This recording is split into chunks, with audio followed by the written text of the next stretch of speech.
Hello, friends, and welcome to this lecture on patriotism and nationalism.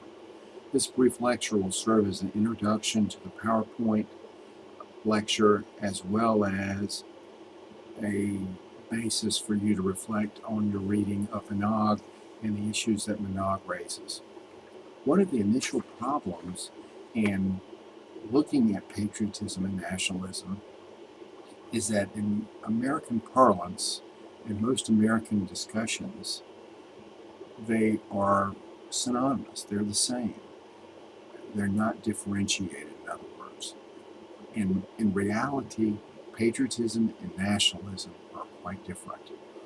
As we'll see, one has many positive attributes, the other has relatively few positive attributes. And it's important for you to understand these concepts so that you can be the very best citizen of the United States, the best participant in world affairs, and the most knowledgeable student on social and political life that you can be, which is really the purpose of this course.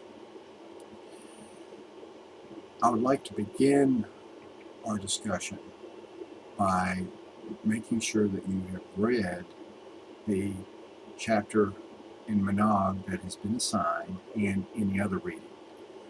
Secondly, I'd like to begin our discussion by reading a quote that is at the beginning of the PowerPoint lecture by my good friend Dr. Clyde Wilson, who is an eminent scholar of social and political thought who teaches at the University of South Carolina. And this is Dr. Wilson's comment, which you can review on the slide and on the lecture. Patriotism is the wholesome, constructive love of one's land and people.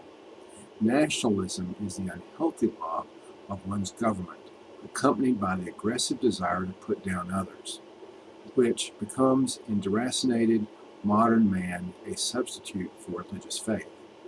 Patriotism is an appropriate, indeed necessary, sentiment for people who wish to preserve their freedom. Nationalism is not. Obviously, Dr. Wilson sees patriotism as being much more worthwhile, much more helpful, much more supportive of the political body politic, of the political system, the welfare of the country, than nationalism. Nationalism he sees actually as destructive and dangerous. Now, that's worth our consideration. What we can say at the outset of defining those terms is that patriotism is the attachment to the ultimate undergirding, underlying principles of the political system. So it's that attachment to those principles that should guide the citizens and really guide the government and hopefully promote the welfare of the political system. Patriotism also implies the possibility that because of one's attachment to those principles, they may have to challenge the current political leadership in hopefully a democratic and open and fair way, or they may have to challenge some of the actions of a particular government or a particular group of decision makers.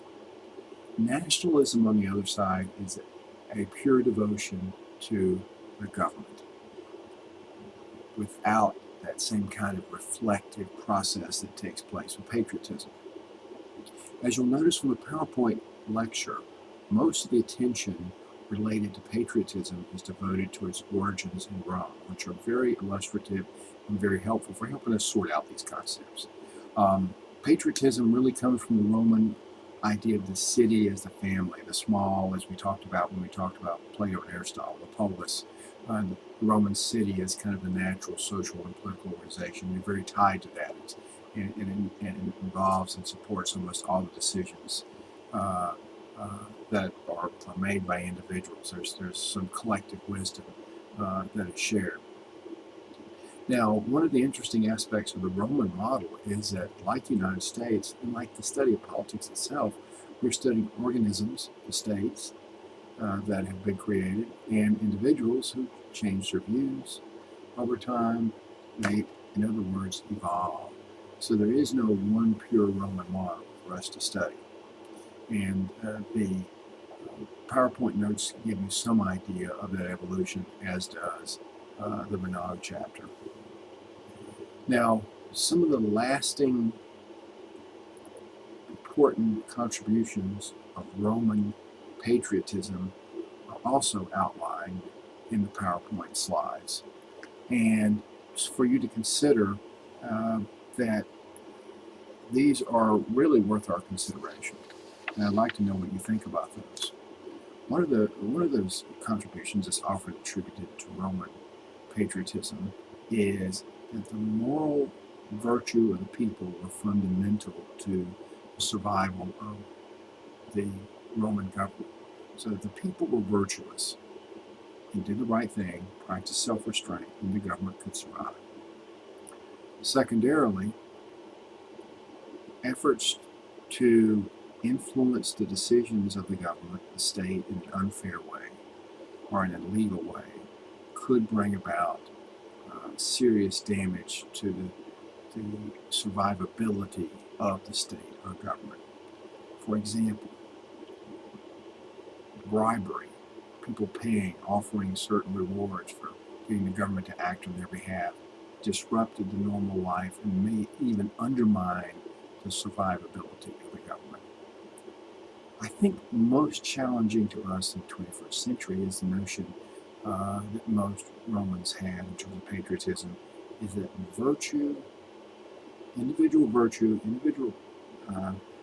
individuals practicing virtue, following the laws, following the rules, participating in their government, showing fairness and equity to their fellow citizens, promoted more freedom. Following the rules, others following the rules, actually help promote freedom. It's a very interesting concept. Finally, as you look over the PowerPoints and as you review Monog, keep in mind that when we think of the state today, in the 21st century, we think of it in a much different manner. If we look at ancient Greece with the city-state, Rome, the city as family, and also the empire, what would become the Roman Empire, was being closely integrated, powers at the lowest level that it can be. We're still not talking about what will take place in the 17th century, the creation of what we call the modern state system. And we think it's just natural and normal in the 21st century. For example, in the United Nations, we have nearly 200 entities represented as states. This would have been an unknown way of dividing people, regions, people of different languages, people of different associations in the ancient medieval world. Different groups, different political entities were conceived in a different manner. It is only in 1648, with the Treaty of Westphalia, that which ended the 30 Years' War, that we have the creation of this modern state system, of which you and I are very much obviously a part of.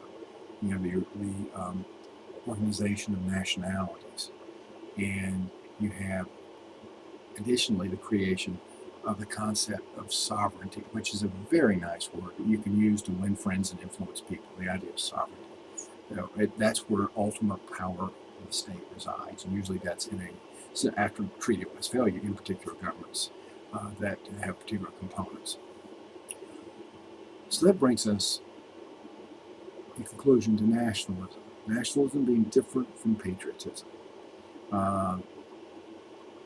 What creates nationalism makes it such an important commodity, probably one of the most important in the second half of the 20th century and the 21st century. Most political disputes, divisions, controversy result from issues of nationalism, not patriotism. There is a burning desire for political coherence. What am I part of? Who are my allies? What people should be made into a independent grouping we call the state. Our lecture, reading, and Monog tried to look at some examples of this. Nationalism tends to be more virulent who are devoted to just perpetuating the government, versus patriotism that stresses the value of the ultimate undergirding ideas of the regime. And nationalism usually, instead of having its ideas and its devotion to the ultimate ideas and principles that are the basis of patriotism, nationalism stresses a particular religion for ultimate allegiance to the state, language, some kind of cultural or ethnic identity as the basis for that. And it is really very, very powerful. Most of the disputes, as I mentioned, in the late 20th and 21st centuries are disputes of nationalism. If we look at the ongoing challenges in Iraq, for example, they are really not necessarily on political principle, but really about ethnic and regional and language kinds of issues, as we mentioned. And at the end of the day, patriotism is much more of a worthwhile principle for guiding the life and the work of the state than pure nationalism. Nationalism is almost always a factor in the 21st century and will not go away. And realizing these differences will help you tremendously be a better citizen and make a greater difference in the world around you. Thank you.